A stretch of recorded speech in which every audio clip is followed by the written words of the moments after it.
Good evening and welcome to Today Tonight. It's shaping up as one of the defining issues of the looming election. What do we do with refugees arriving in Australia illegally? While the Prime Minister is currently selling her Timor solution, here's what the government doesn't want you to know: the level of support for those allowed to stay. As Rodney Lowe reports, they're being treated like holiday prize winners, living it up at our expense. They're the refugee holiday happy snaps that tell the tale of two very different refugee policies.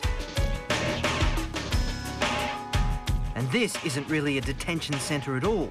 It's a 4-star motel in the suburbs of Brisbane, where the Australian government is doing the best it can to keep the guests a secret.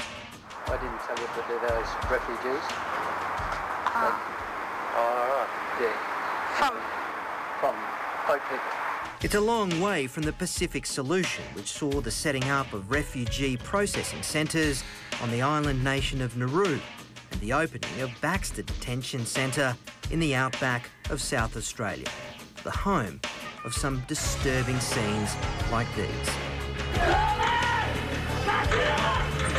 But have we gone too far the other way, making life so good for asylum seekers, it's making Australia too attractive?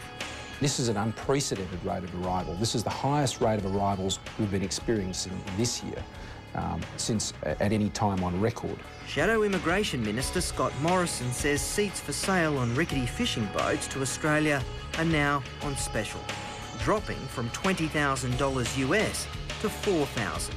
It's an Australian asylum seeker run-out sale. It's the inevitable consequence of a failed policy. And the refugees on Christmas Island do make it look good. These are photographs from their Facebook pages, taken with the Apple MacBooks they have access to in the background, then when moved to the mainland to stay in motels like this one in Brisbane. From here, they're taken on excursions to Surfers Paradise, bowling. Others are taken to the zoo, Sydney's Olympic Park, Luna Park and the Melbourne Aquarium. Even specialist medical and dental care that pensioners can't access. With government-provided phones and computers, they're able to tell friends and family what their lives are like now.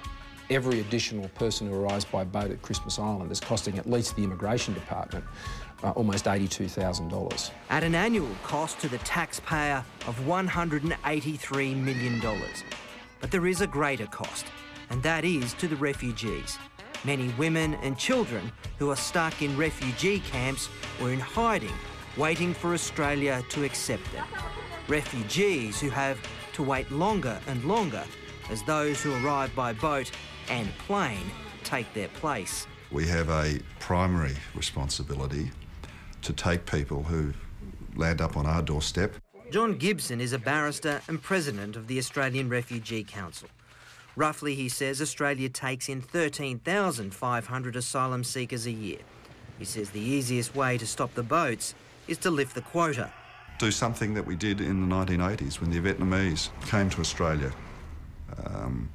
when there were large numbers of boat arrivals, and we had a program of orderly migration in collaboration with other international partners. We settled 150,000 Vietnamese. Furthermore, it's a myth that asylum seekers continue to be a burden once resettled. They contribute to the economy, they want to be Australian, they seek Australian citizenship as soon as they can, and they're grateful for the protection and the safety Australia has given them and the opportunities.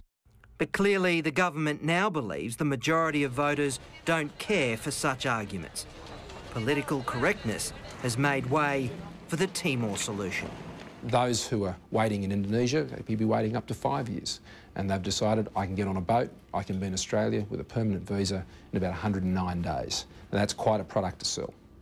It's Rodney Lowe reporting. Macular